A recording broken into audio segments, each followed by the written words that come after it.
بسم اللہ الرحمن الرحیم. نیچے والی آواز بڑھائیے. شروع اللہ تعالیٰ کے نام سے جو بڑا مہربان اور نہایت ہی رحم کرنے والا ہے. تمام حضرات سورہ فاتحہ اور درود پاک پڑھ لیجئے. اعوذ باللہ من الشیطان الرجیم. بسم اللہ الرحمن الرحیم. الحمدللہ رب العالمین الرحمن الرحیم مالک یوم الدین.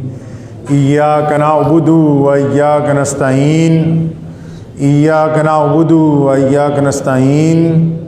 ایاک نعبد و ایاک نستعین. اہدنا الصراط المستقیم صراط الذین انعمت علیہم غیر المغضوب علیہم ولا الضالین. آمین. اللہم صلی علی محمد وعلی آل محمد کما صلیت علی ابراہیم وعلی آل ابراہیم انکا حمید مجید. اللہم بارک علی محمد وعلی آل محمد کما بارکت علی ابراہیم وعلی آل ابراہیم انکا حمید مجید.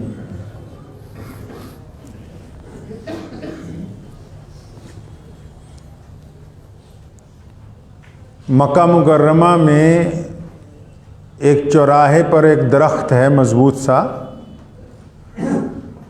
اور سیدنا عمار بن یاسر رضی اللہ تعالیٰ عنہ ان کو باندھا ہوا ہے اس درخت سے، اور تمام کفار مکہ جو ہیں اس درخت کے چاروں طرف کھڑے ہیں اور عمار بن یاسر کو مار رہے ہیں کہ تم مسلمان کیوں ہو گئے. مکے کے بڑے بڑے جو جرنیل ہیں اس وقت کے، ابو جہل ہے، ابو لہب ہے، وہ سارے لوگ عمار بن یاسر کی پٹائی کر رہے ہیں.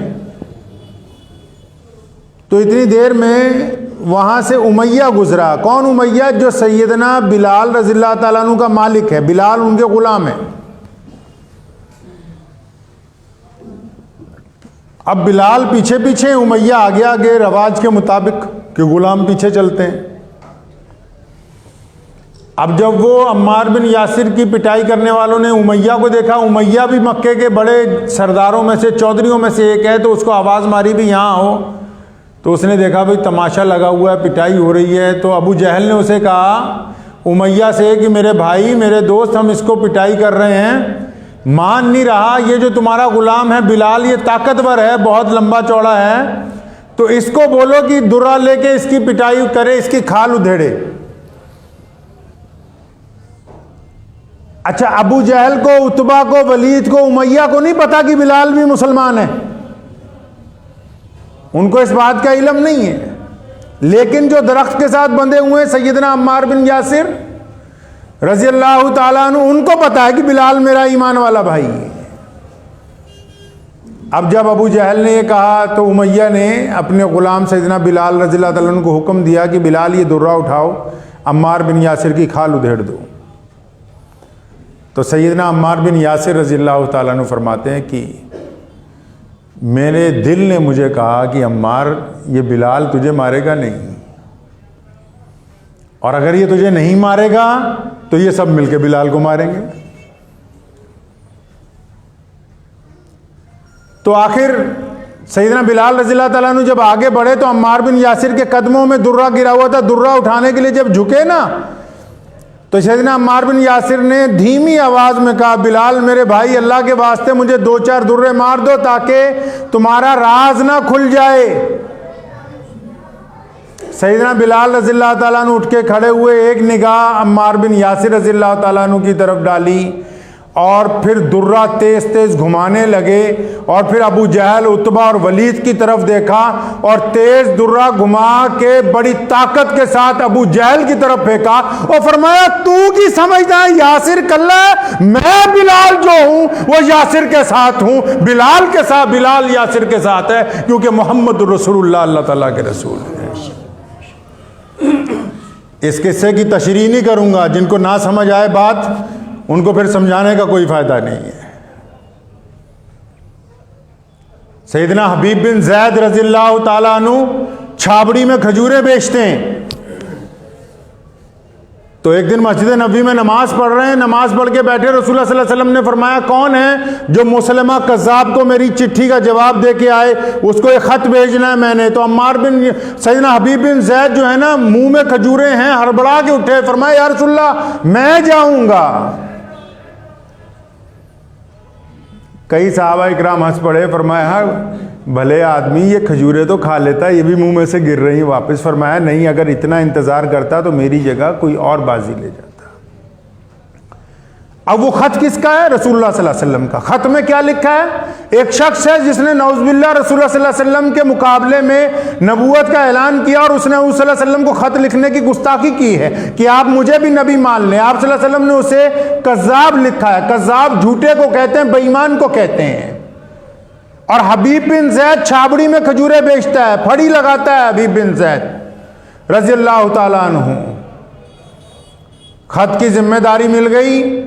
جب خط لیا تو حبیب بن زید کی چال ڈھال ہی بدل گئی۔ وہ کمزور سا نظر آنے والا بندہ چھاتی تان کے چلنے لگا۔ فرماتے ہیں کہ جب گھوڑے پہ بیٹھے ایسے پتہ لگا کوئی جرنیل جا رہا ہو، ہاتھ میں نیزہ لے کے سفر کر کے کذاب کے محل پہ پہنچے، اس کی ریاست ہے، دربار لگا ہوا ہے، پیغام پہنچایا کہ محمد رسول اللہ صلی اللہ علیہ وسلم کے ایلچی آئے ہیں۔ مورخین نے لکھا ہے کہ سیدنا حبیب بن زید جب پہنچے کذاب کے دربار میں تو اتنی زور سے نیزہ فرش میں مارا کہ فرش پھٹ کے وہ نیزہ زمین میں دھس گیا۔ فرمایا میں محمد الرسول اللہ صلی اللہ علیہ وسلم کا غلام ہوں، تمہارے لیے خط کا جواب لے کے آیا ہوں۔ بادشاہ بڑا مغرور تھا، تو مغرور بادشاہ نے کہا کہ ہم خط نہیں پڑھیں گے، تم خود پڑھ کے سناؤ۔ اب جب سیدنا حبیب بن زید رضی اللہ تعالیٰ عنہ نے خط پڑھنا شروع کیا، اس خط میں لکھا تھا کہ یہ خط ہے محمد الرسول اللہ صلی اللہ علیہ وسلم کی طرف سے مسلمہ کذاب کے نام۔ ابھی اتنا ہی پڑھا تھا، اس کی تو بے عزتی ہو گئی، کیونکہ کذاب تو بے ایمان کو کہتے ہیں، جھوٹے کو کہتے ہیں، مکار کو کہتے ہیں۔ اب دربار لگا ہوا ہے، اس کے وزیر بیٹھے ہیں، سپاہی بیٹھے ہوئے، بے عزتی ہو گئی۔ فوراً گرج کے کہنے لگا یہ تم نے کیا پڑھا ہے، اپنے الفاظ واپس لو۔ سیدنا حبیب بن زید فرماتے ہیں کہ خبردار، میرے آقا صلی اللہ علیہ وسلم نے جو فرما دیا، جو لکھ دیا وہ حق ہے، ہم ان الفاظات کو واپس نہیں لے سکتے ہیں۔ تو اس نے ایک بات کہی، کہنے لگا اوئے تینوں ڈر نہیں لگتا؟ جو دشمن بادشاہ تھا اس نے ایک بات کہی، تاریخ میں اس کے لفظ محفوظ ہیں۔ اس نے سیدنا حبیب بن زید رضی اللہ تعالیٰ عنہ کو کہا اوئے تینوں ڈر نہیں لگتا، تو کلہ تھے بھئی، تو ہمارے دربار میں اکیلا ہی، چاروں طرف میرے جرنیل کھڑے ہیں، میری فوج کھڑی، میری ریاست میں ہے تو، اور تجھے ڈر نہیں لگتا؟ قربان جاؤں صیدنا حبیب بن زید رضی اللہ تعالیٰ عنہ کو پوری دنیا کے مظلوم انسانوں کو نظریہ دیا۔ فرمایا جس نے محمد الرسول اللہ صلی اللہ علیہ وسلم کا کلمہ پڑھ لیا ہو اس کو اور کسی سے پھر ڈر نہیں لگتا ہے۔ اور تاریخ میں لکھا ہے کہ مسلمہ کذاب نے جلاد کو بلایا، کہنے لگا اسے ڈرانا ہے، سیدنا حبیب بن زید کو ڈرانا ہے ان کو۔ تو جلاد کو کہا کہ ان کا ایک ہاتھ کاٹو، ایک ہاتھ کاٹا گیا۔ پھر پوچھا ڈر نہیں لگ رہا اب تجھے کہ ہم تیرے جسم کے ٹکڑے کر دیں گے؟ کہنے لگا وہ کذاب، میں جب مدینے سے چلا تھا میرے تو 6-7 بچے ہیں، 1-2 تو ابھی رڑتے پھرتے ہیں، وہ مجھے صحیح طرح پکار نہیں سکتے۔ محمد الرسول اللہ صلی اللہ علیہ وسلم کے عشق میں مجھے اپنے بچے نہیں یاد آ رہے، تو اپنے آپ سے ڈرانا چاہ رہا ہے مجھے۔ مورخین نے لکھا ہے کہ پہلے ایک ہاتھ کاٹا، پھر دوسرا کاٹا، پھر دونوں کوہنیوں سے بازو کاٹے گئے، کندھے کاٹے گئے، پاؤں کی انگلیاں کاٹی گئیں۔ سیدنا حبیب بن زید کی شہادت تک جسم کے بے شمار ٹکڑے کیے گئے۔ شہادت سے پہلے بھی آخری لفظ فرمایا جس نے کلمہ لا الہ الا اللہ محمد الرسول اللہ پڑھ لیا ہو اسے دنیا کے بادشاہ ڈرا نہیں سکتے۔ یہ لا مثال سیدنا بلال رضی اللہ تعالیٰ عنہ ایک دن گھر آئے شام کے وقت، تو ان کی والدہ نے کہا بلال یہ تجھے روز مارتے ہیں جو مکے والے، روزانہ تو مار کھا کے آتا ہے، تو میں سوچتی ہوں ہم لوگ مکہ چھوڑ کے کہیں اور چلے جائیں۔ اب جب سیدنا بلال رضی اللہ عنہ نے اپنی ماں کی زبان سے یہ بات سنی تو تھے تو محمد الرسول اللہ صلی اللہ علیہ وسلم کے غلام نا، آپ صلی اللہ علیہ وسلم کے تربیت یافتہ تھے. فرمانے لگے امی جی سچ سچ بتاؤ یہ بات تمہیں سمجھائی کس نے؟ اماں یہ جو آپ کہہ رہی ہیں نا ہم شہر چھوڑ کے کہیں اور چلے گئے، اماں یہ بات کس نے سمجھائی ہے تمہیں؟ سمجھ گئے کہ یہ ماں کا خود کا آئیڈیا نہیں ہے، کیونکہ ہمارے پاس تو دھن دولت نہیں ہے، غریب ہیں، ایک چھوٹی سی جھونپڑی ہے، نہ کوئی زمین جائیداد ہے، نہ مویشی ہے. تو ماں سے پوچھا کہ اماں جی یہ کس نے سمجھایا آپ کو کہ ہم مکہ چھوڑ کے کہیں اور چلے جائیں؟ تو ماں نے کہا کہ بیٹا آج مکے کا جو گورنر ہے نا ابو جہل، جو متولی ہے بیت اللہ کا، اور اس کے جتنے بھی وزیر ہیں، جتنے چودھری ہیں مکے کے، جس میں ابو لہب بھی ہے، ابو لہب کی اولاد بھی ہے، عتبہ بھی ہے، ولید بھی ہے، امیہ بھی ہے، عبداللہ بن جدان بھی ہے. کہنے لگی بیٹا آج سارے چودھری اکٹھے ہو کے آئے تھے اور انہوں نے میرے آگے ہاتھ جوڑ کے ریکویسٹ کی ہے، اپیل کی ہے کہ بلال کی ماں یہ تیرے بیٹے کو ہم نے بہت مار لیا، لیکن یہ سارا دن گلی کوچوں میں اللہ اکبر کی صدائیں لگاتا پھرتا ہے، ہم تنگ آ گئے اس سے، تو اس کو کہیں اور لے کے چلی جا. سیدنا بلال رضی اللہ تعالیٰ نے یہ بات سنی تو اپنی ماں کو دونوں کندھوں سے پکڑا، فرمایا اماں جی اللہ کی قسم آج ہم کامیاب ہو گئے. یہ وہ سارے چودھری ہیں جو یہ کہتے تھے کہ بلال تو بیت اللہ کی چوکھٹ پر نہیں چڑھ سکتا کیونکہ یہ کالا ہے، حبشی ہے، غلام ہے، انہوں نے ہمیں کبھی انسان نہیں مانا. اماں جی آج مکے کے بڑے بڑے چودھریوں کا میری ماں کے آگے گھٹنے ٹیکنے کا مطلب یہ ہے کہ انہوں نے ہمیں تسلیم کر لیا ہے کہ ہم بھی دنیا کے اندر وجود رکھتے ہیں. نعرہ تکبیر، نعرہ تکبیر، نعرہ رسالت. تو سیدنا بلال رضی اللہ تعالیٰ عنہ نے یہ کہا کہ انہوں نے ہمیں تسلیم کر لیا ہے. نبی اکرم صلی اللہ تعالیٰ علیہ وسلم نے دنیا کو ڈھنگ دیا ہے. دنیا ایسی پہلے نہیں تھی، پہلے بس یہ تھا کہ ایک بادشاہ ہے باقی غلام ہے. دنیا میں ایسا نہیں تھا، پہلے بس یہ تھا کہ مرد ہی طاقتور ہے، عورت اس کی غلام ہے. دنیا ایسی نہیں تھی، پہلے بس یہی تھا کہ ایک جو طاقتور ہے وہی بہترین کھائے گا، باقی جانوروں کے ساتھ زندگی گزاریں گے. انسانوں میں غلامی کو چھوڑنے کی جو رسم پیدا کی وہ سب سے پہلے کائنات میں محمد رسول اللہ صلی اللہ تعالی علیہ وسلم نے عطا کی. ورنہ یہ کیسے ممکن تھا کہ وہی مکہ ہے، بلال تو پہلے بھی غلام تھے، وہی مکہ ہے عمار بن یاسر پہلے بھی غلامی کرتے تھے، اور وہی مکہ ہے بڑے بڑے جرنیل جو تھے وہ پہلے بھی لوگوں پہ ظلم کرتے تھے. پھر اسی مکے میں کیا ایسی بات آ گئی کہ غلام اٹھ کے کھڑے ہو گئے کہ آج سے ہم برابری کا دعویٰ کرتے ہیں؟ پھر کیا بات ہو گئی کہ انہی مسجدوں کے دروازے عام لوگوں کے لیے کھول دیے گئے جہاں پر گولے اور کالے کی تمیز کی وجہ سے اندر نہیں جانے دیا جاتا تھا. یہ نظریہ محمد الرسول اللہ صلی اللہ علیہ وسلم نے عطا کیا ہے. اسلام نے یہ نظریہ دنیا کو دیا کہ تعداد سے کچھ نہیں ہوتا، اصل طاقت ایمان کی طاقت ہے، نظریے کی طاقت ہے. اگر آپ کا ایمان درست ہے، نظریہ درست ہے، تو کوئی دنیا کی طاقت آپ کے آگے نہیں رک سکتی. سیدنا خالد بن ولید رضی اللہ تعالیٰ عنہ نے ایک چٹھی لکھی تھی ایران کے بادشاہ کو، اس نے 7 لاکھ فوجی بھیجے. جنگ سلاسل اس کو کہتے ہیں، فوجیوں کو بیڑیاں پہنا کے دیواروں کی دیواریں بنا کے، اور اس کے آگے صرف 17,000 خالد بن ولید رضی اللہ تعالیٰ عنہ کے مجاہدین موجود تھے. انہوں نے ایک چٹھی لکھی تھی اس وقت اس کے بادشاہ کو، فرمایا جس طرح تم شراب کو عزیز سمجھتے ہو، کسی شراب پینے والے سے آپ پوچھیں گے نا کہ رات کو 2 بجے بھی ملتی ہو تو اس نے کہنا ہے بس چاہے مجھے دریا پار کر کے جانا پڑے، مل جائے تو میں جان پہ کھیل جاؤں گا. فرمایا کہ جس طرح تم شراب کو عزیز سمجھتے ہو، اس طرح کلمہ لا الہ الا اللہ محمد رسول اللہ پڑھنے والے لوگ موت کو عزیز سمجھتے ہیں. تو ہمیں جب اللہ کا حکم سے پتہ ہی ہے کہ آخر ایک دن اللہ تعالیٰ کے حضور پیش ہونا ہے، پھر دنیا کی کسی رنج اور غم کا جو ہے وہ خوف نہیں ہے.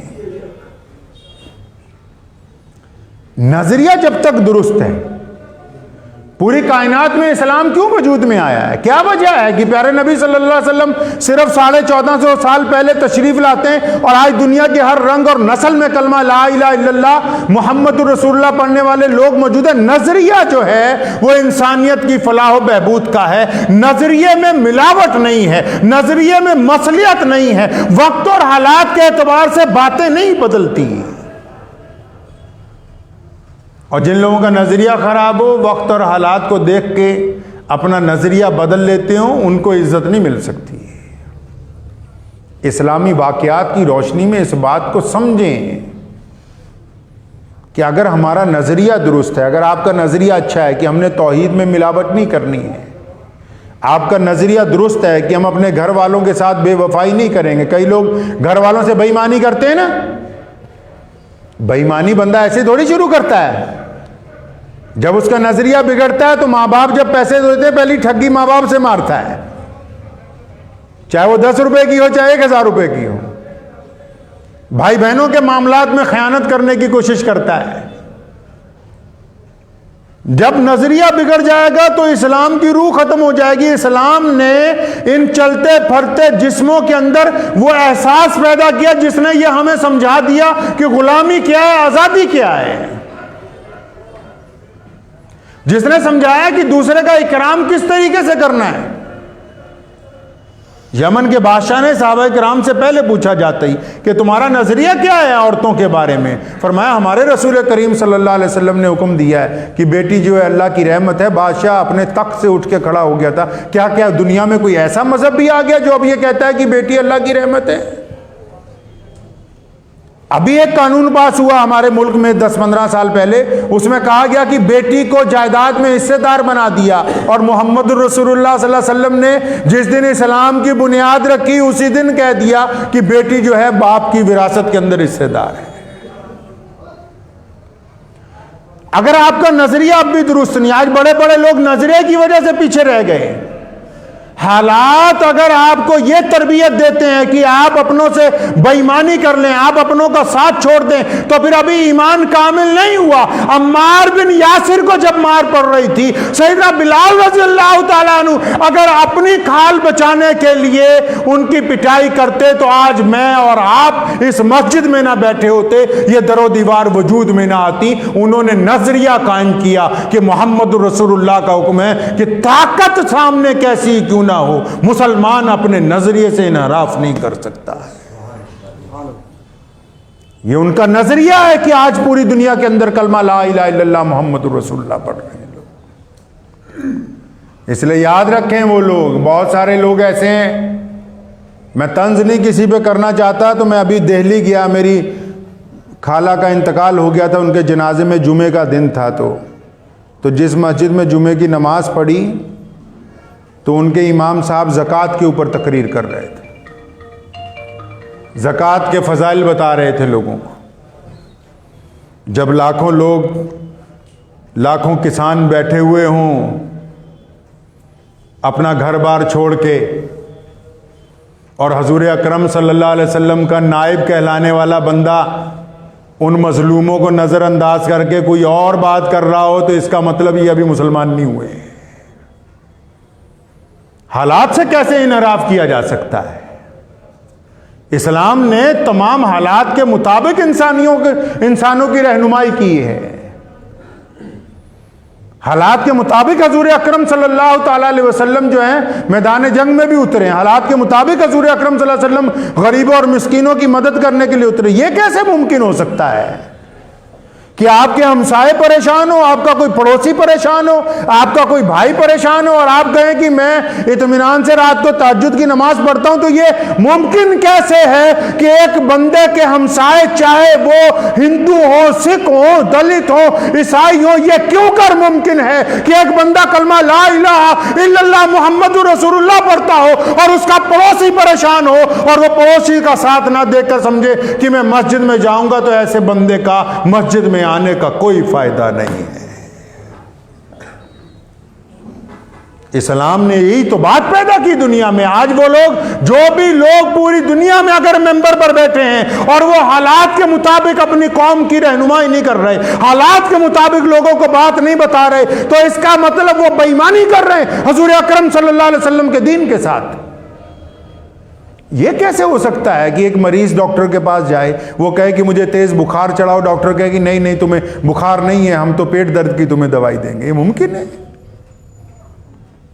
یہ ممکن ہو سکتا ہے؟ جب یہ ممکن نہیں ہو سکتا تو پھر دین کے اندر رہنمائی جو ہے وہ غلط طریقے سے کیسے ہو سکتی ہے؟ اور اسلام نے دین مسجدوں کے لیے تو نہیں دیا, مسجدوں سے تو اسلام نے انسانوں کی رہنمائی کی بات کی ہے. بیت اللہ کے دروازے اس لیے کھلوائے, محمد رسول اللہ تو جاتے ہی تھے بیت اللہ میں, آپ صلی اللہ علیہ وسلم نے خود حجر اسود کو اٹھا کے اپنی جگہ رکھا, لیکن جس دن کہا کہ بلال بھی آئے گا, جس دن کہا اسامہ آئے گا, جس دن کہا کہ تمام غربا آئیں گے, اور مکے کے بڑے بڑے سردار جو تھے وہ اڑ گئے کہ نہیں ہم ایسے دین کو نہیں مانتے جس میں سارے برابر ہوں, تب محمد رسول اللہ صلی اللہ علیہ وسلم نے واضح طور پر اعلان کیا کہ نہیں ہم کسی کی یہاں بدماشی نہیں چلنے دیں گے. اسلام نے تمام لوگوں کو برابری کا درجہ عطا کیا ہے. حضور اکرم صلی اللہ علیہ وسلم نے جو انقلاب برپا کیا وہ انسانوں کے لیے تھا. آپ کو پتا ہے, آپ حضور صلی اللہ علیہ وسلم کی تاریخ پڑھیں, رسول اللہ صلی اللہ علیہ وسلم کی پیدائش سے لے کے اعلان نبوت تک مکے کے اطراف میں اور مکہ مکرمہ میں جتنے بھی غیر مسلم رہتے ہیں, کفار مکہ رہتے ہیں, آنکھیں بند کر کے قسم کھاتے ہیں اس بات کی کہ محمد رسول اللہ صلی اللہ علیہ وسلم جیسا نوجوان ہم نے نہیں دیکھا, اور آپ صلی اللہ علیہ وسلم سے زیادہ امین اور صادق کوئی نہیں ہے. اور تو پھر یہ اتنے بڑا انقلاب کیوں برپا کیا؟ یہ حضور اکرم صلی اللہ علیہ وسلم نے تمام دنیا کے تڑپتے ہوئے انسانوں کے لیے, دنیا کے تمام مظلوم لوگوں کے لیے کیا. اور یہ سبق دیا ہے لوگوں کو کہ جو لوگ اپنا ایمان بیچ دیں کہ حکومت کے مطابق چلیں گے تو ان کو دنیا یاد نہیں رکھتی ہے. دنیا نے کسے یاد رکھا ہے؟ آپ ذرا کسی کو پوچھیں کہ ابو جہل کا باپ کون تھا, کتابوں میں ڈھونڈنے جائیں نہیں ملے گا آپ کو جلدی. آپ پوچھیں اس کی اولاد کیا کرتی تھی, جلدی نہیں ملے گا آپ کو. سر کھپائی کرتے رہیں آپ. لوگوں کو یہ پوچھو کہ سیدنا بلال کس کے بیٹے تھے, لوگ بتائیں گے. یہ پوچھو بلال کہاں رہے, کیا پہنتے تھے, بلال کیا کھاتے تھے, بلال نے کتنے سال اذان دی, بلال چلتے کیسے تھے, بلال کی داڑھی کیسی تھی, بلال کا انتقال کہاں پہ ہوا, بلال کہاں ہجرت کر کے چلے گئے. اور جبکہ بلال ایک غلام ہیں, حبشی ہیں, کالے ہیں, لیکن رسول اللہ صلی اللہ علیہ وسلم کے جب نظریے کو اپنایا, آج بلال آسمان کی بلندیوں کے اوپر موجود ہے. حضور صلی اللہ علیہ وسلم کے وصال کے بعد سیدنا بلال رضی اللہ تعالیٰ عنہ کو کسی نے ہنستے مسکراتے ہوئے نہیں دیکھا. ایک دن لوگوں نے دیکھا نیا کرتا پہنا ہے, نیا آبا پہنا ہوا ہے, اور داڑھی بھی چمک رہی ہے, تیل ویل لگایا ہوا ہے, بڑے خوش ہیں. کئی لوگوں نے پوچھا حضرت بلال رضی اللہ تعالیٰ عنہ سے, پوری دنیا سے مسلمان جاتے تھے ان سے دمشق میں ملنے, کہ حضرت آج بڑے آپ خوش لگ رہے ہیں. فرمایا آج میں نے اپنے رسول کریم صلی اللہ علیہ وسلم سے ملنا ہے. پوچھنے والے کو سمجھ نہیں آئی بات. فرمایا رسول اللہ صلی اللہ علیہ وسلم کا روضہ تو مدینہ منورہ میں. فرمایا نہیں, آج میری موت کا وقت ہے نا, انتقال ہوتے ہی حضور اکرم صلی اللہ علیہ وسلم کی زیارت ہوگی. اور اسی دن حضرت بلال رضی اللہ تعالیٰ عنہ کا وصال ہوا, جس دن تیار ہوئے تھے. تو آج دنیا ان کو کیوں یاد کرتی؟ کیونکہ بلال رضی اللہ تعالیٰ عنہ نے ہمیں درس دیا کہ رسول اللہ صلی اللہ علیہ وسلم سے وفاداری کرنا مسلمانوں. درس دیا ہمیں کہ رسول اللہ کے وفادار رہنا.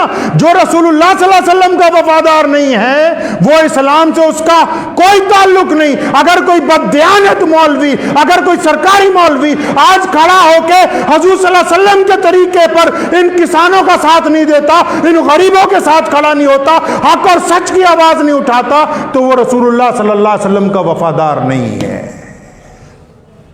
اسلام نے ہمیں یہ درس دیا ہے کہ ہم بغیر مذہب و ملت پوری دنیا میں ہر اس انسان کے ساتھ ہیں جو حق اور انصاف کے لیے آواز اٹھاتا ہے. ہماری بھی ذمہ داری ہے کہ ہم سچائی کا ساتھ دیں. اپنی ہمت کے مطابق جا سکتے ہیں جائیں, دعا کر سکتے ہیں دعا کریں, سوشل میڈیا پہ ساتھ دے سکتے ہیں اس کے اوپر دیں. اپنی ہمت کے مطابق ایمان کے 3 درجے بتائے گئے. پہلا دل میں برا مانو, دوسرا زبان سے کہو کہ ہاں یہ برائی ہے, تیسرا فرمایا ہاتھ سے اس برائی کو روکا جائے. تو ایسا تو ممکن نہیں کہ تینوں درجوں میں سے کوئی ایک درجہ بھی باقی نہ رہے. دعا کیجیے اللہ تعالیٰ مجھے اور آپ سب کو ایمان کے اوپر باقی رکھیں انشاءاللہ تعالیٰ, اور صحیح معنی میں مسلمان بننے کی توفیق عطا فرمائے. وآخر دعوانا ان الحمدللہ رب العالمین.